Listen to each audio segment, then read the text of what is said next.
Olá, está no ar mais uma edição do Jornal TV Com, aqui pelo canal 14, destacando sempre as informações de Bento Gonçalves e aquelas mais relevantes do nosso dia a dia. Na edição desta quarta-feira, 4 de agosto, você confere: morador de Bento é acusado de liderar empresa que deu golpe de mais de 30 milhões de reais em investidores de criptomoedas. Prefeitura e Concepro firmam convênio que prevê repasse de recursos para a construção da sede da Força Tática. EGR promove realinhamento de valores em 8 praças de pedágios e valores cairão a partir de amanhã. Secretaria Municipal da Saúde avança a aplicação de vacinas contra a Covid-19 em Bento Gonçalves. Destaques do Jornal TV Com, que você confere agora.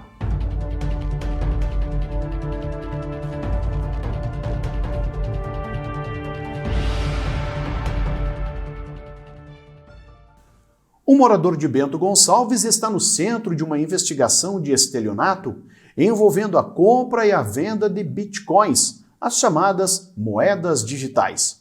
Rodrigo Roth Neves se apresentava como gestor da empresa Brasil Cripto, que prometia rendimentos de mais de 2% ao dia para os investidores. As primeiras informações são de que mais de 30 milhões de reais dos clientes sumiram. Ele, juntamente com outros 2 sócios, Wallace Alves Silva, que se apresentava como Wallace Diniz, e Maicon Alex Barros, estão sendo procurados por milhares de clientes. A Brasil Cripto prometia lucros de 30% ou mais ao mês acima do valor aportado. Investidores de várias cidades gaúchas, municípios do Rio de Janeiro, São Paulo e do Nordeste foram lesados. Somente em um grupo de investidores do Rio de Janeiro, os clientes tiveram um prejuízo superior a 500 mil reais. Em média, os investidores aplicavam de 5 a 10 mil reais. Inicialmente, a empresa repassava aos grupos, notificações diárias de rendimento, sempre superiores a 2%, a fim de gerar confiança e captar novos clientes. Mais de 15 mil pessoas teriam sido lesadas. A maioria dos clientes conseguiu contato com o trio Rodrigo, Wallace e Maicon até o dia 26 de julho, e depois dessa data, ninguém conseguiu mais contato com os sócios da empresa. Os contatos com os clientes eram feitos somente por mensagens e as movimentações financeiras eram feitas via aplicativo. Em Bento Gonçalves, Garibaldi, Farroupilha e Caxias, dezenas de pessoas perderam milhares de reais. Há relatos de pessoas que venderam o carro e até a própria residência, acreditando no retorno de mais de 30% do valor investido. Foi assinado na terça-feira o convênio entre a Prefeitura de Bento Gonçalves e a Fundação Concepro, o qual prevê o repasse de R$ 126 mil para viabilizar a instalação da sede da Força Tática do 3º BPAT. O projeto foi aprovado pela Câmara de Vereadores em julho e teve também o apoio do Grupo Renascer da Serra. Com o convênio, o município poderá financiar a aquisição e montagem da estrutura de concreto pré-moldado para a instalação da sede do grupamento. O presidente do Concepro, Adriano Debaco, destacou o trabalho como mais um exemplo que resulta da união de esforços para ampliar a segurança e oferecer mais equipamento e estrutura para os órgãos da segurança pública em Bento Gonçalves. Já temos esse projeto fundamentado e assinado com uma empresa, e a projeção é que para dia final do mês de outubro essa estrutura venha a ser concretizada, ou seja, começando a montagem desse pavilhão no BPAT, no 3º BPAT. Então é fundamental o apoio de todos, agradecer ao Rafael Pascoaloto, ao prefeito municipal, que tem muito nos ajudado e continua nos ajudando nesse grande projeto ali, que com certeza irá beneficiar toda a sociedade de Bento Gonçalves. irá beneficiar os policiais, a Força Tática, que atende a 25 municípios. Quero agradecer a todos e unir esforços para que possamos, enfim, concluir esse projeto, estimado inicial em 215 mil, mas que na sua conclusão poderá ultrapassar os 400 mil reais, porque ainda dependemos da parte de instalação elétrica, hidráulica e pintura e demais afins. Então, contamos com todos aí, com apoio, e agradecer ao Poder Público Municipal a esse importante evento e essa importante destinação desse valor para a comunidade, para a Força Tática. A Força Tática do 3º BPAT tem a área de responsabilidade territorial que abrange 25 municípios da região e mais de 350 mil habitantes. A partir desta quinta-feira, os veículos de passeio pagarão 10% menos no valor do pedágio em 8 das 12 praças da Empresa Gaúcha de Rodovias, a EGR. A medida integra um realinhamento tarifário promovido pelo órgão público, a fim de padronizar a cobrança conforme um modelo adotado em todo o país. O desconto vai entrar em vigor nas praças com tarifa básica atual a partir de R$ 7,00 e contempla cerca de 80% dos usuários que passam pelas cancelas da EGR. A mudança se aplica aos pedágios de Boa Vista do Sul e Cruzeiro do Sul, na 453, em Flores da Cunha, na 122, em Gramado, na 235, em Santo Antônio da Patrulha, na 474, São Francisco de Paula, na 020, Três Coroas, 115 e Viamão, na 040. Segundo a EGR, o objetivo é aderir ao sistema já praticado pelo DENIT, o Departamento Nacional de Infraestrutura de Transportes. Assim, caminhões pagarão o valor de tarifa básico multiplicado pelo número de eixos do veículo. O INSS, a Dataprev e a Escola Nacional de Administração Pública devem lançar neste ano sistema para agilizar a análise de pedidos de pensão por morte. O projeto prevê uma solução que facilitará o preenchimento dos requerimentos e a apresentação de documentos e a identificação de possíveis pendências. O sistema prevê formas de auxiliar as pessoas que forem solicitar o benefício, como o aproveitamento de documentos já reconhecidos em bases utilizadas pelo INSS e também pelo governo federal.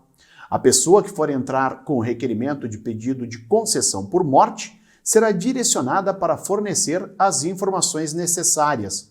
Uma tecnologia de inteligência artificial fará o reconhecimento dos documentos, indicando se eles atendem ou não ao padrão exigido. Com isso, caso o cidadão cumpra as obrigações, já poderá sair com o benefício concedido. Caso tenha alguma pendência, esta será informada na hora, indicando quais informações ou documentos devem ser complementados. O número de solicitações de pensão por morte em pendência saiu de 450 mil por mês antes da pandemia para mais de 800 mil em setembro do ano passado. Ainda não há uma previsão de quando o sistema estará disponível, mas a expectativa dos responsáveis pelo projeto é que ele esteja finalizado ainda neste ano. O Jornal TV Com faz um breve intervalo, nós já voltamos com mais informações.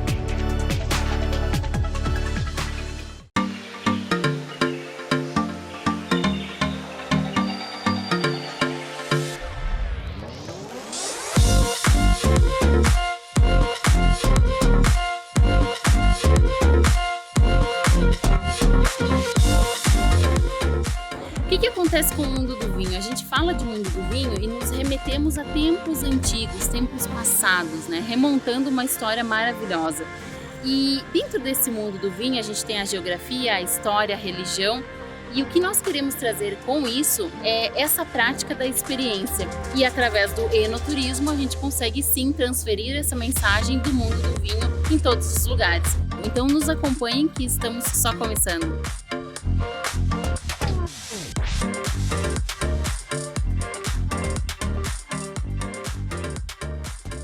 Todo final de tarde você tem um compromisso com a informação. Fique sabendo o que acontece em todo o estado no programa mais dinâmico da TV Gaúcha. Informação em tempo real, vagas de emprego e entrevistas exclusivas sobre cotidiano, política e cultura. Participe enviando fotos, vídeos e comentando as notícias pelo WhatsApp 995882374. Tudo isso de segunda a sexta, a partir das 5:30 da tarde, aqui no Conexão RS.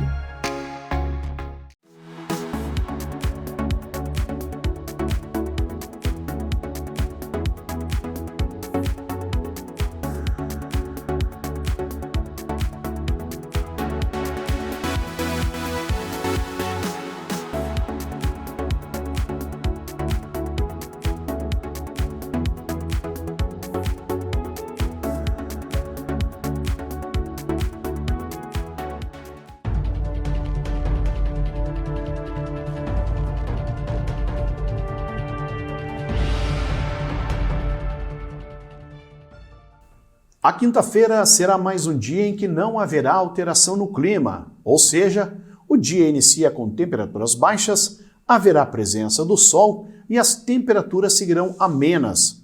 Diversas cidades devem iniciar com neblina, que em seguida vai se dissipar.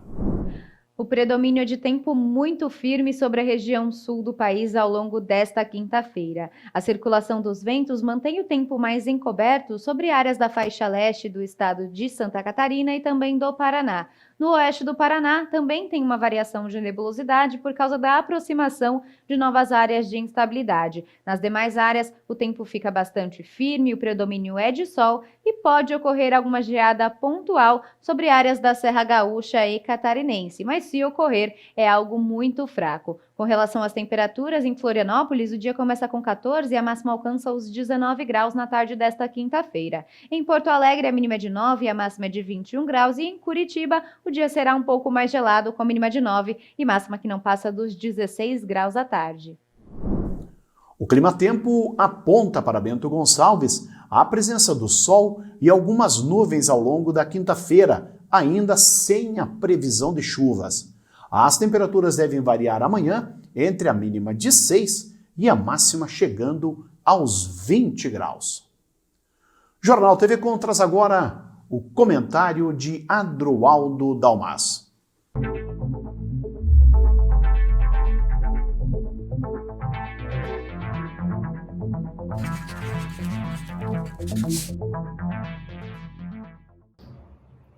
Olá! Fato que tem chamado muita atenção para quem passa no centro de Bento Gonçalves é a presença dos indígenas. Nos últimos dias, inclusive nos dias mais frios do ano, da última década, vimos em algumas esquinas de Bento Gonçalves uma mãe indígena com as crianças deitadas, sentadas aí nas calçadas. Hoje mesmo chamou ainda mais atenção de que não é apenas uma mãe indígena com uma ou duas crianças que estão praticamente acampadas no centro da cidade, aqui na Via Delvino. Hoje de manhã e até agora, nesse momento à tarde, enquanto gravo esse comentário, como tem se repetido nos últimos dias ou nas últimas semanas, na esquina da Saldanha Marinho, com a Via Delvino, de frente para a Saldanha Marinho, havia uma mãe com duas crianças. Na mesma esquina, mas voltada para a Via Delvino, havia uma outra mãe com outras crianças.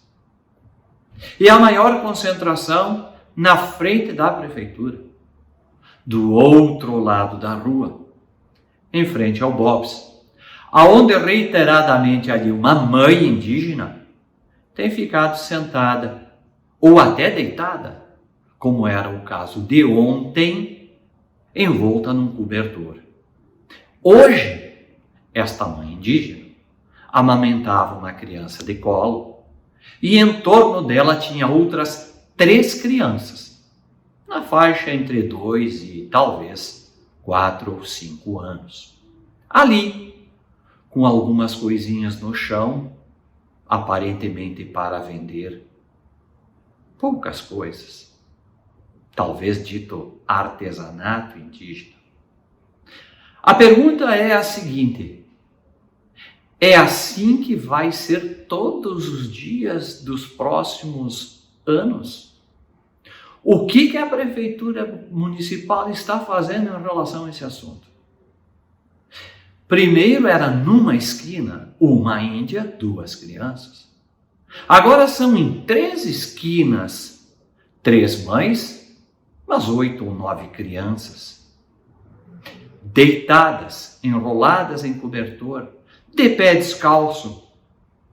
Num momento em que, não apenas em função do frio, mas em função da política de atendimento dessas pessoas, indígenas aparentemente, e mesmo a política de atuação no centro da cidade. Pior de tudo, se formos associar que em cada quadra desse eixo central se somam outras tantas pessoas vendendo muamba e colocando coisas no centro das calçadas para tomar o lugar das pessoas que deveriam ali estar passando. Pois qual é a política para o centro da cidade? E qual é a política de atendimento para essas pessoas? Sabemos que aqui em Bento tem um terreno onde os índios estão morando já há algum tempo. Mas como essas mães e essas crianças podem ficar aí jogadas ao relento, na calçada, todos os dias? Era 1, 2, agora 3. Quantas mais virão para o centro ou qualquer lugar da cidade? Mas elas vêm pelo centro, pelo movimento e talvez, mais obviamente, para ser mais fácil de esmolar. Seria o caso da Secretaria da Assistência Social resolver? Teriam que chamar a FUNAI? Afinal, o que vai acontecer? Daqui um dia vamos ter uma oca instalada numa calçada no centro da cidade? Uma casa de palha? Gente dançando e fazendo danças tribais, tomando conta da cidade? E o engraçado é que enquanto esses indígenas que estão mais para indigentes no centro da cidade estão aí tomando conta das vias numa condição subhumana e que parece só se reproduzem e que parece ninguém está disposto a fazer nada, chama a atenção que em alguns projetos de algumas entidades tem defesa de que no centro ainda se incentive a política do turismo. Nesse aspecto até que seria engraçado ver os turistas vendo pendentes indígenas, crianças maltrapilhas indígenas pedindo esmola aos montes no centro da cidade. Até quando o prefeito, prefeitura, assistência social e as autoridades competentes vão permitir que isso continue? E o pior de tudo, o que parece ser uma reprodução ad infinitum desta miséria e desse tipo de comportamento que não pode ser tolerado em qualquer ponto da cidade, quanto mais na Via Delvino, nosso cartão postal. Pelo menos o era, até bem pouco tempo atrás. Pensem nisso e fiquem com Deus.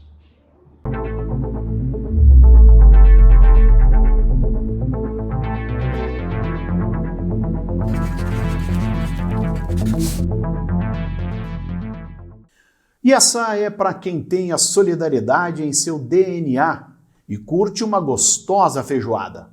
Pois no próximo dia 15 de agosto, a Associação de Apoio a Pessoas com Câncer, a APECAM, aqui de Bento Gonçalves, vai realizar a sua feijoada solidária. O evento vai ocorrer no formato Pegue e Leve, em função das restrições impostas pela pandemia da Covid-19, e os ingressos já podem ser adquiridos pela comunidade. Além da feijoada, será servido arroz, farofa, couve e laranja, incluídos no valor de R$ 40. A APECAM, Associação de Apoio a Pessoas com Câncer, então está neste mês de julho, divulgando a feijoada solidária Pegue Leve, que acontece no mês de agosto, no dia 15 de agosto, Vamos ter essa feijoada, que vai ser no sistema Pegue Leve. Então a entidade está dispondo de 200 ingressos aí para os interessados, para quem quiser colaborar e ajudar a entidade nesse momento, que estava com a pandemia, está tendo mais dificuldade para poder auxiliar os seus usuários. Então nós estamos fazendo essa feijoada aí como uma forma de mobilizar a comunidade, sensibilizar a comunidade do trabalho da entidade, que são cerca de 200 usuários que são atendidos pela entidade e recebem desde o atendimento social, da área psicológica, desde o atendimento dos benefícios materiais e todo o suporte que a entidade oferece também para os familiares, Então, no dia 15/8, entre as 11h30 até as 13h30, vai ser o horário para a retirada da feijoada, Para quem adquirir o seu ingresso, pode entrar em contato pelo telefone 3055-9400 ou fazer a compra do ingresso diretamente na unidade da APECAM Bento Gonçalves, que fica ali na Rua Havaí, no número 136, no bairro Maria Goretti, bem pertinho da rodoviária de Bento Gonçalves. Contamos com o seu apoio e com a sua colaboração para fazermos a diferença na vida destas pessoas que enfrentam o câncer. Os interessados podem obter o seu ingresso na sede da entidade, na Rua Havaí, 136, no bairro Maria Goretti, próximo à rodoviária, ou fazer contato pelo telefone 3055-9400, que também é utilizado como WhatsApp. Serão comercializados apenas 200 ingressos. A retirada será no Salão dos Moradores da Associação dos Moradores do bairro Humaitá, a partir das 11h30 da manhã até a 1h30 da tarde. O novo cronograma de vacinação contra a Covid-19 foi anunciado pela Prefeitura de Bento Gonçalves após a chegada de cerca de 7 mil doses ao município. A vacinação será novamente das 5 da tarde às 8 da noite nos pavilhões da Fundapark, mantendo o formato drive-thru. Conforme a secretária da Saúde, Tatiane Fiorio, o planejamento da equipe e a chegada de novas doses vão permitir o avanço da vacinação para pessoas com idade até os 28 anos. A chegada de novas doses servirá para completar a vacinação de diversos grupos. Nesta quarta-feira, por exemplo, foram imunizadas somente pessoas com 30 anos.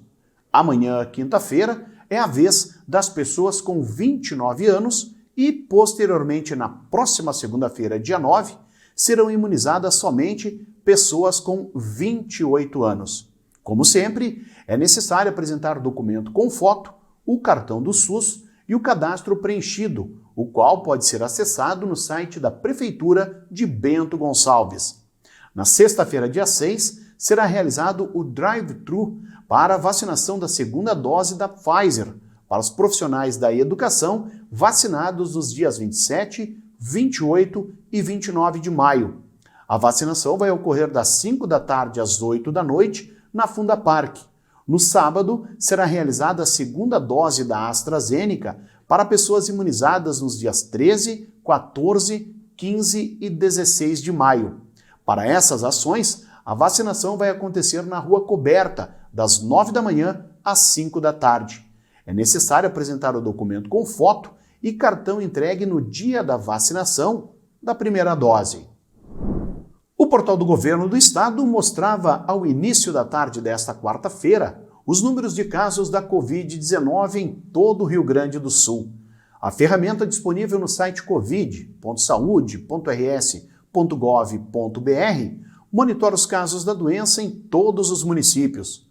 Aqui em Bento, a UTI do Hospital Taquini registrava 13 pacientes internados com a Covid-19, 3 a mais em relação à terça-feira. No Taquini, dos 45 leitos oferecidos à instituição, 16 eram ocupados por portadores de outras doenças e 4 apresentavam sintomas para a Covid-19. O boletim atual mostra ainda o uso de 14 respiradores, a mesma quantidade em relação ao boletim anterior, sendo que a capacidade é de 45 aparelhos. Quanto à ocupação nos de leitos fora da UTI, cuja capacidade é de 83 unidades, atualmente 24 pacientes seguem internados, um a mais na comparação com os dados da terça-feira. As informações que constam no portal são alimentadas todos os dias com dados que são repassados pelo Hospital Taquini e também pela Secretaria Municipal da Saúde. A 6ª Delegacia Regional da Polícia Rodoviária Federal já está recebendo doações de alimentos não perecíveis dentro da campanha de nível nacional Estrada Solidária. A ação teve início no dia 30 de junho, acontecendo em todo o país e tendo as unidades da Polícia Rodoviária Federal como pontos de arrecadação. Assim, condutores que passarem pela BR-470 aqui em Bento podem entregar alimentos não perecíveis, como feijão, arroz, massa, farinha e óleo de soja, entre outros. Todos os itens doados serão repassados a instituições sociais cadastradas junto à Polícia Rodoviária Federal. Aqui em Bento, os donativos irão beneficiar a Associação Anjos Unidos. Esta é a 2ª ação realizada pela 6ª Delegacia, sendo que agentes da Polícia Rodoviária Federal já realizaram a doação de roupas, calçados e cobertores que foram arrecadadas durante a campanha do agasalho. Na terça-feira, por volta das 9 da noite, a sala de operações da Brigada Militar aqui de Bento Gonçalves recebeu uma ligação de uma mãe em pânico, relatando que seu filho, de apenas 1 ano e 10 meses, não estava respirando. De imediato, os policiais militares que estavam no atendimento do telefone de emergência começaram a acalmar os pais com orientações e, ao mesmo tempo, uma equipe da brigada começou a se deslocar para prestar apoio no local. Em poucos minutos, os brigadianos já estavam na residência, localizada no bairro Eucaliptos, onde encontraram a criança desacordada. Foi necessário realizar a manobra de Heinrich e conduzir imediatamente a menina para o Hospital Taquini, para que ela pudesse receber o tratamento adequado. Durante o deslocamento, a equipe manteve os procedimentos, sendo que na chegada ao hospital, a criança já possuía sinais vitais normais. Estas, então, as informações do nosso jornal TV Com desta quarta-feira, 4 de agosto. Lembrando que o nosso programa tem reprises amanhã, às 7 horas e também ao meio-dia. Você, baixando o aplicativo Conecta TV Com, pode conferir a nossa programação em qualquer smartphone. É válido para Android e também iOS. Boa noite!